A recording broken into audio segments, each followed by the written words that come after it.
The girl I was supposed to marry, my childhood sweetheart, fell in love with a kid from the wrong side of the tracks and swore she'd marry him or no one. She was even willing to be cut off from her family, all to be with him. She said what they had was true love. I gave her my blessing and promptly left the country for grad school. Years later, she came back to me in tears, asking, "Can we go back to how things were?" I had just gone back to the States, and my friends insisted on throwing me a welcome home party. I knew exactly what they had in mind, so I led them to my old haunt, a private racetrack just outside Los Angeles. After a few exhilarating laps, I felt the rush of my younger, more reckless days returning. My friends crowded around as I got out of the car. "Damn, Leo, you've been gone for years, and your driving's only gotten sharper." I shook my head, feigning modesty. "Nah, I'm rusty." As I turned, I saw her, Ava Hayes, standing a short distance away. I frowned, turning to my friends.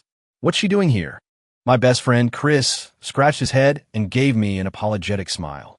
"She heard you were back in town today and wanted to stop by, say hi." Ava and I grew up together. We were part of the same tight-knit circle, but our connection ran deeper. We were the designated couple, the ones everyone assumed would end up together. I used to think I was the luckiest guy in the world. I got to go through school with a girl I loved, grow up with her, and one day, walk down the aisle with her. But that all changed the day Ava knelt before my parents, crying, and begged them to let her out of our engagement. She told them I was just a friend, that she had never loved me that way. She said she couldn't stand the thought of marriage that reeked of money. It had to be about two people truly in love. With those words, Ava turned my family into a citywide joke and jolted me back to reality. I convinced my parents to call off the engagement with the Hayes family. Our families drifted apart after that, the ties severed. Soon after, I left for London to get my master's. Today was the first time I'd seen her since. She looked almost the same as she did 5 years ago, though she now carried the polished confidence of a mature woman. It was as if time itself had a soft spot for her. I shot a questioning glance at my friends, but they all threw their hands up, pleading innocence. Ava smiled softly and approached, expertly handing me a glass of bourbon. I hesitated for a second. She remembered. It was a little ritual of mine after a race. I took the glass. "Thanks." Ava leaned against the table beside me, her smile easy. "After all these years, why are you suddenly being such a stranger?" She acted so familiar, so casual, as if the past had never happened. I couldn't figure out her angle. I kept my voice even and searched for a neutral topic. "I was overseas when you got married. I never had the chance to congratulate you." I reached into my jacket and pulled out a small box. "This is just a little something I brought back from my travels. If you don't mind, consider it a belated wedding gift." Ava's expression froze, her eyes fixed on me. "Leo, are you still upset about me calling off the engagement?" I was genuinely confused. What did that have to do with anything? "That's ancient history," I said coolly. "There's no point in bringing it up. I moved on a long time ago." She gave a sad little laugh and opened her mouth to say something else, but our friends swarmed in, saving me from the conversation. "Leo, my man, tell us, what are the girls like in Europe? How do they compare to the ones back home? Spill it. You got a girlfriend over there?" Ava stood quietly to the side, listening to the chaotic chatter. "Dude, I heard you even competed against some pros in Europe. You've really made a name for yourself." When the topic turned to racing, Ava chimed in with a soft laugh. "I actually saw that race. I was there. You're a much smoother driver now." The group fell silent, and all eyes turned to her. She didn't seem to notice, casually tucking a strand of hair behind her ear. "I was in the area for a business trip. When I heard you were competing, I decided to check it out." She raised her glass in my direction. "Congratulations, Leo." "Thanks," I said, my face unreadable. I immediately changed the subject. "How come you came alone today? Didn't bring your husband? We were all classmates, after all." A flicker of something, annoyance, crossed Ava's face. She answered in a clipped tone, "His company's been really busy lately. He's stuck at the office working overtime." She sounded like she was talking about a stranger. I found that odd. Weren't they supposed to be inseparable, the picture of passionate love? But it was their business, not mine. Just as we started walking toward the lounge area, we saw him. Sitting there, waiting, was Ava's husband, Ryan Miller. This was not the Ryan Miller I remembered. The first time I saw him, he was wearing a pilled white shirt. He was rail thin, clearly malnourished. The only striking thing about him was the fierce intelligence burning in his eyes, which seemed out of place with his shabby clothes and awkward demeanor. Our teacher introduced him as a full-ride scholarship student from some forgotten town in the Central Valley. His family had nothing. The school had waived his tuition and housing and given him a generous stipend just to get him. For kids like us, who'd never had to worry about a thing in our lives, he was a curiosity. Only Ava raised her hand. "Teacher, the seat next to me is empty. Why don't you have Ryan sit here?" The teacher nodded, pleased, and told all of us to learn from Ava's example and help the new student feel welcome. And just like that, Ava and Ryan became desk partners. I was jealous at the time. There are so many empty seats. I complained to Ava, who was already my girlfriend. "Why do you have him sit next to you?" She just laughed and tapped me on the head. "The teacher told us to help him out, and you need to help too." I mumbled a non-committal agreement. I thought she was just saying it, that a pampered princess like her wouldn't know the first thing about taking care of someone. But I was wrong. She took it to heart. Her family's cook was instructed to pack an extra breakfast for her to bring to Ryan every morning. She, who despised gym class, never missed a single one because Ryan was there. I only learned about all of this later. Gradually, I started noticing that Ryan was always by her side. But I never imagined that the quiet, cautious boy from back then would turn into this. The man walking toward us was dressed in a tailored suit that couldn't hide his paunch. His face was fleshy, the sharp features I remembered now softened into a prosperous roundness. He saw our group, and his face lit up. He strode over, his eyes landing on me. He froze for a second, then a wide smile spread across his face as he extended a hand. "Leo, long time no see." I ignored his outstretched hand and gave a curt nod. "Hello." Ava's brow furrowed the moment she saw him. "What are you doing here?" she demanded, her voice dripping with annoyance. Ryan walked over to her and wrapped an arm around her waist, pulling her close in a possessive gesture that seemed aimed directly at me. He turned his attention back to Ava, his voice syrupy sweet. "Honey, I ordered a new car from here. The manager called and said it just arrived, so I came to pick it up." Then he grinned at our group, puffing out his chest. "Hey everyone, I'm tight with the manager here. If any of you are looking to buy a car, just drop my name. He'll give you a 20% discount." A friend behind me snorted with laughter. Ava's face darkened. My friend couldn't hold it in. "Ryan, don't you know this dealership and the entire track belongs to Leo? He could drive any car off this lot, and no one would say a word." Seeing the unsurprised looks on my friends' faces, I gathered this wasn't the first time something like this had happened. Ryan's face turned beet red. "So what if you have money?" He spat, his voice thick with resentment. "All I smell is the stink of cash. You can put a man in a nice suit, but you can't change what's inside." Some people never learn the quiet confidence that comes with real wealth. It's not something you can be taught. They see money only as a tool for showing off, but class is something money can't buy. That's the difference between a wannabe and the real thing. I waved a dismissive hand. "If there's a car here you like, I can give you a personal 50% discount." Another wave of laughter rippled through the group. And Ava, the girl who always used to rush to Ryan's defense, just stood there in silence, glaring at him with a look of pure disappointment. A strange feeling washed over me. It used to be that any time Ryan was picked on or laughed at, Ava would be the first to stand up for him. Now, she stood by coldly, watching him be ridiculed, completely unmoved. She looked at him with such disdain. Had she forgotten what she put me through for this man? The first time I saw Ava defend Ryan was in music appreciation class. Ryan's school back home was too small and underfunded for things like music. This was his first time in a class like this. The teacher called him up to sing a scale. He was completely off key, and the whole class erupted in laughter. It wasn't surprising. He still had a thick country accent when he spoke English, let alone when he tried to sing. Hearing the laughter, Ryan's face burned with shame as he clutched the hem of his shirt. Ava shot up from her seat. "Are your pitches so perfect?" she challenged the class. "You've just had a few more lessons than him. That's all." The room went silent. The teacher quickly intervened. "Ryan can improve with practice. We should all be supportive of our classmates." After class, I saw Ava in the garden behind the school, patiently helping Ryan with his scales. He stared at her, his eyes filled with an unspoken emotion. The sunlight dappled through the leaves, illuminating their faces. They looked like a couple. I strode over and grabbed Ava's arm. "What are you doing?" she cried out in pain. "He's not a child. I see that. He doesn't need you holding his hand through everything. Stay away from him." Ava wrenched her arm free. "I'm just helping a classmate, Leo. Why are you being so cold?" I laughed, but there was no humor in it. "I'm cold.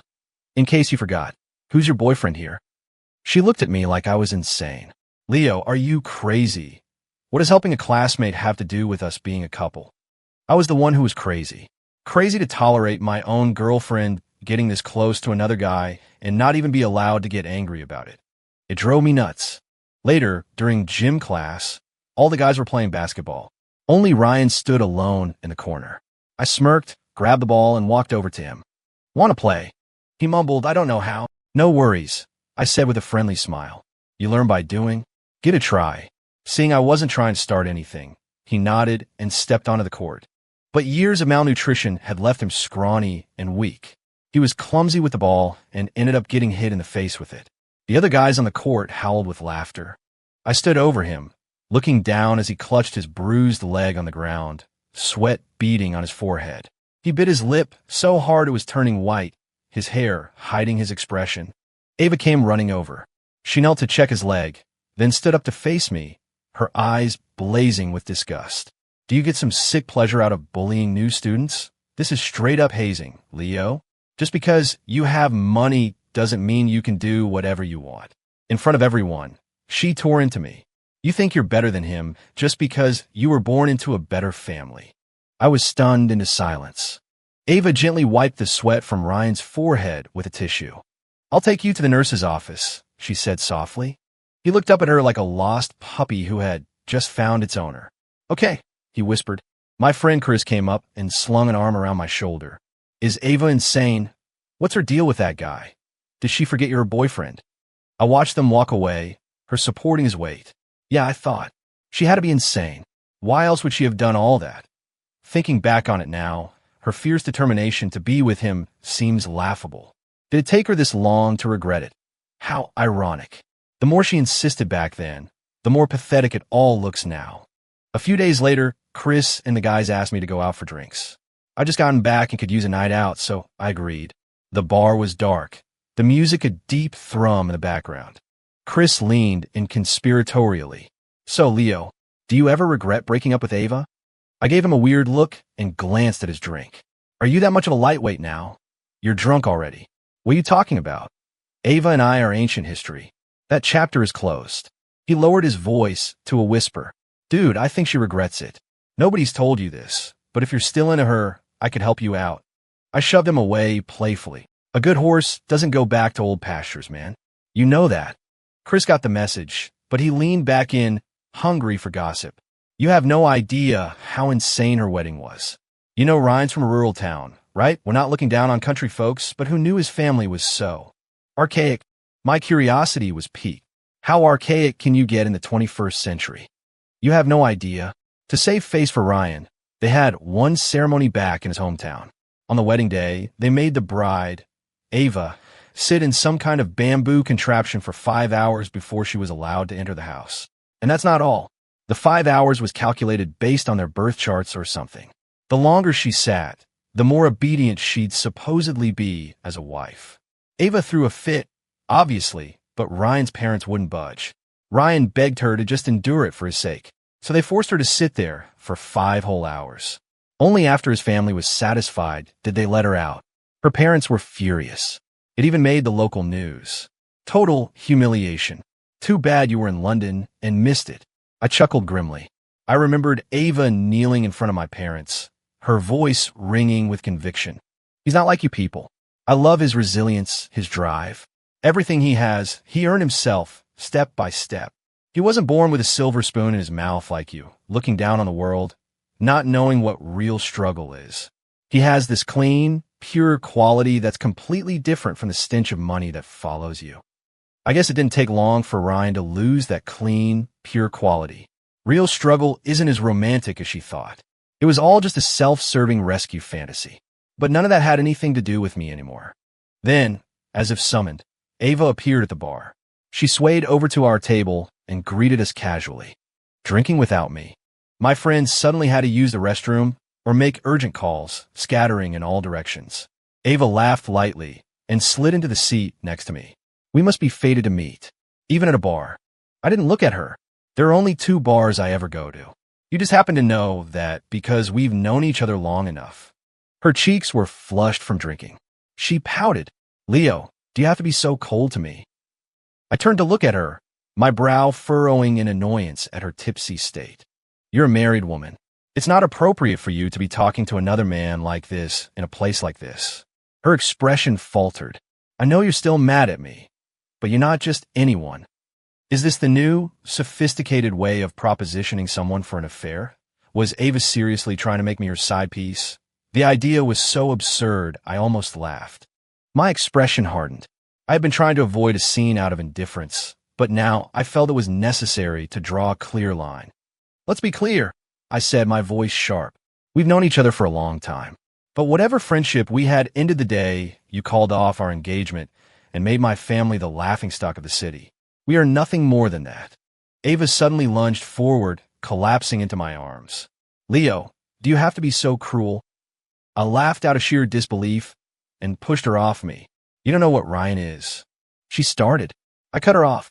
I came here to have a drink with my friends, not to listen to your problems.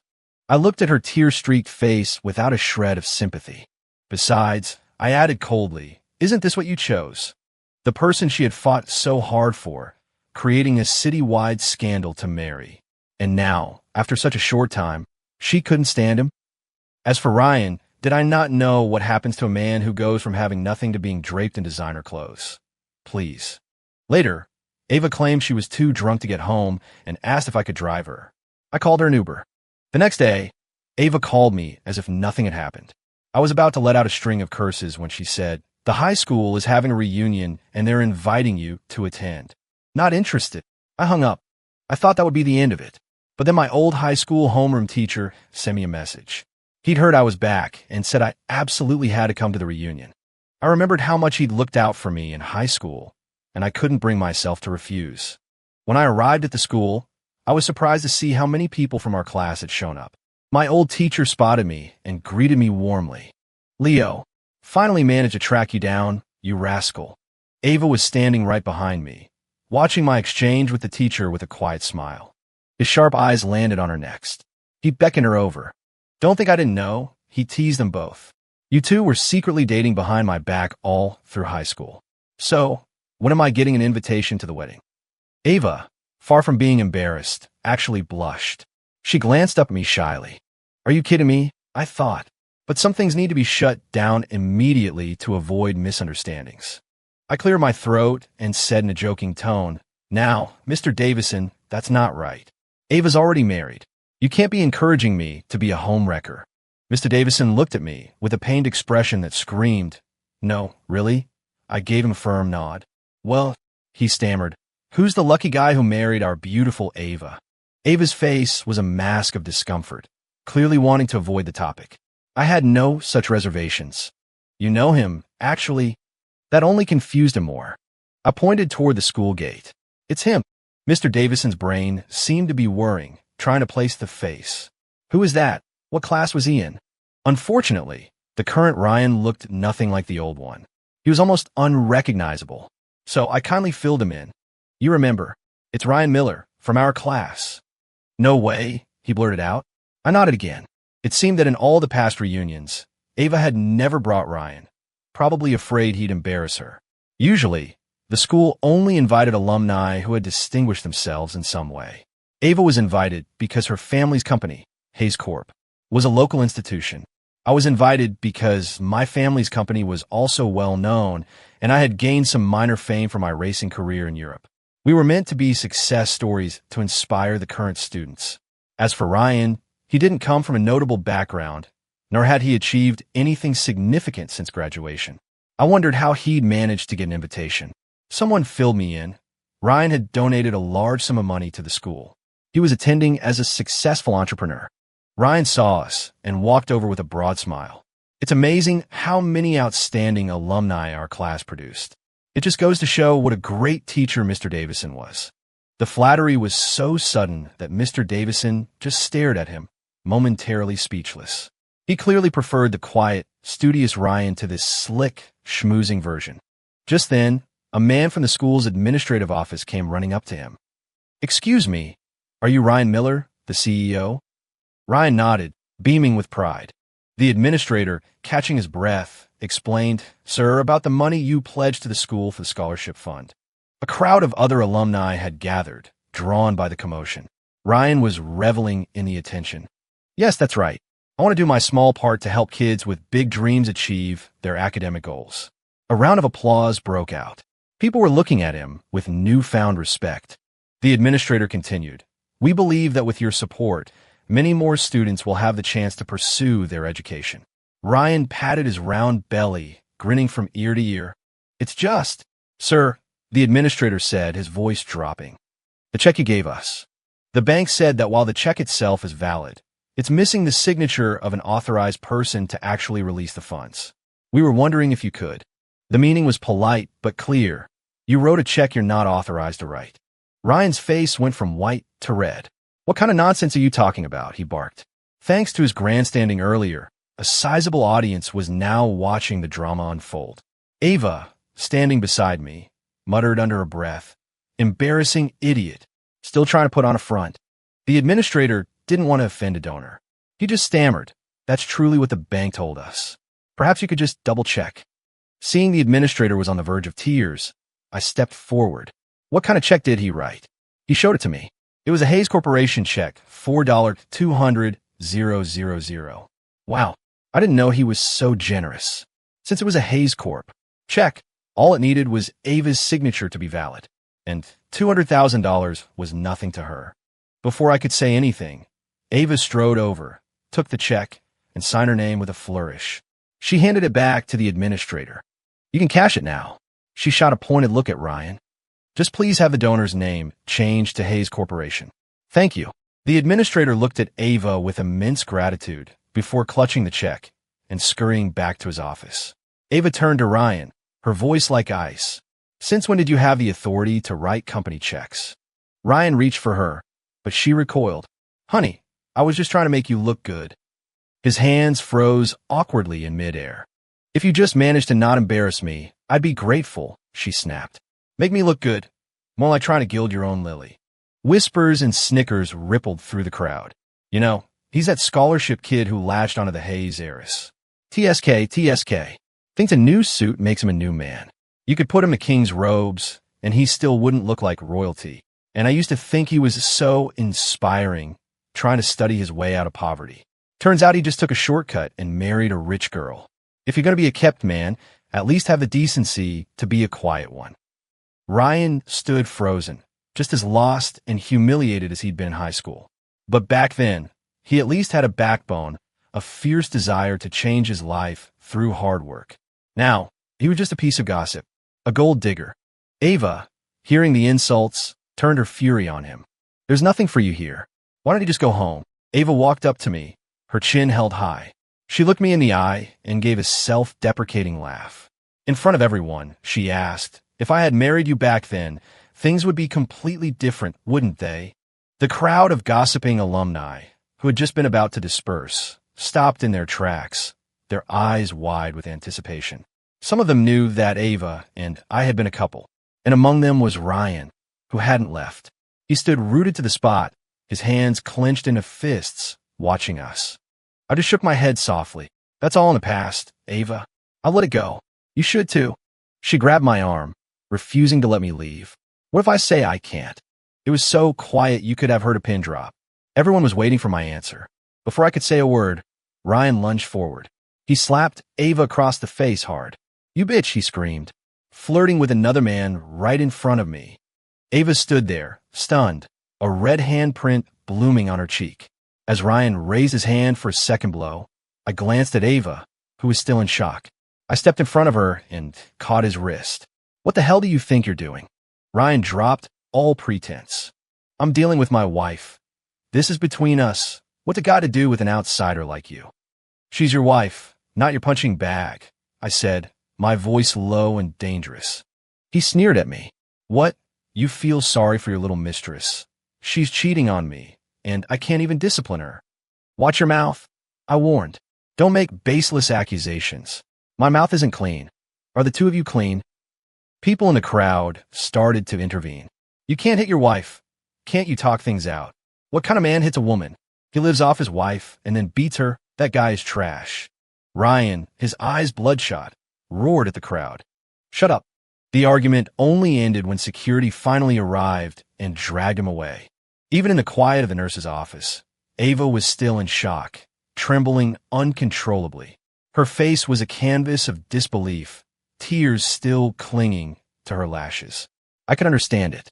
We were both raised by doting parents. We'd never even been spoken to harshly, let alone been hit. Ryan's slap was something from another world, a violation of everything we knew. Looking at her, I shook my head. I had the school nurse apply some cream to the swelling on her face, then handed her a cool, damp towel. Ava grabbed my hand, her voice a frightened whisper. Leo, I patted her hand gently. It's okay. Security took him away. You're safe here. She gave a numb nod, then looked at me. Thank you. And with that, the dam broke. She collapsed into my arms, sobbing hysterically. Leo, I regret it. I regret it so much. He's not a good person. He's not good at all. I sighed silently, my body rigid, not daring to move. Ryan's quiet pride had been a product of his small-town origins. His world was small, his experiences limited. Once he was thrown into the big city, with money and power at his fingertips, was it any surprise he lost himself to indulgence? Through her sobs, Ava asked, Leo, if I told you I still love you, would you still marry me? I frowned, gently disentangling myself from her embrace. I shook my head. I'm sorry, Ava. I have a fiancé. I came back to introduce her to my parents. Her flight was just delayed by a few days. Ava stared at me, her eyes wide with disbelief. No, that's impossible.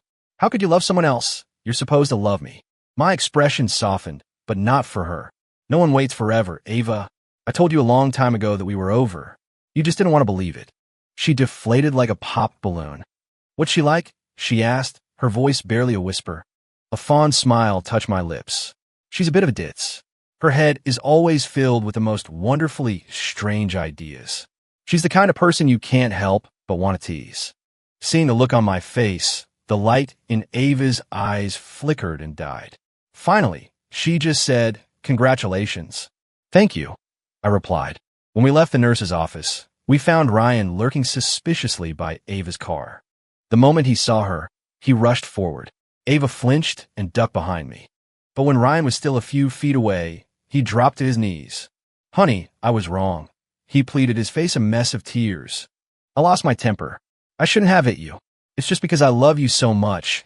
I couldn't stand seeing you so close to another man. Ava seemed to relax slightly. She stepped out from behind me and faced him. I should have known from the beginning. We were a mistake. Ryan started slapping his own face over and over. I was wrong. Please forgive me. I'll never do it again, I swear. Don't bother. Ava said, her voice empty. We're not right for each other. Let's just let each other go. Without another word, she turned and walked away. Seeing her resolve, Ryan collapsed onto the pavement. His desperate eyes found me, and he crawled over, trying to grab my leg. Please, talk to her for me. Say something. I looked down at him. You're asking the wrong person. I don't have that kind of influence. He clung to the idea like a drowning man. You do. She loves you. She'll listen to you. If you don't help me, she'll divorce me, and I'll have nothing. I looked at this pathetic man I barely recognized. There was a time when I had a sliver of respect for him. Despite his circumstances, he had a drive to learn, and that was admirable. But now, I told Ava from the beginning that you two wouldn't work. You come from different worlds, but she was determined to be with you. You were lucky. You were brilliant. If you had just focused on bettering yourself, on your studies, you wouldn't have ended up here. But you got comfortable. You gave up on your own potential and got lost in showing off with money you didn't earn. Ryan looked up at me, his eyes blank. So, what do I do now? I almost laughed. How should I know? And more importantly, why should I care? I had only said my piece because, for a brief time, we had been classmates. Later, I heard Ava file for divorce, demanding that Ryan walk away with nothing. He refused, of course, and they were tied up in a messy legal battle for a long time. The whole affair became a favorite topic of gossip in our social circle for months. But none of it had anything to do with me anymore. I looked at the woman standing beside me, radiant in her wedding dress. I pulled her close and whispered, "You look beautiful today." My fiancée blushed. Ava came to my wedding. She had a new boyfriend, some guy she met who'd also studied abroad. Everyone was laughing, glasses clinking, conversation flowing. No one looked out of place. I took my fiancée's hand, and together, we walked through the crowd of guests toward the stage where we would start our life together.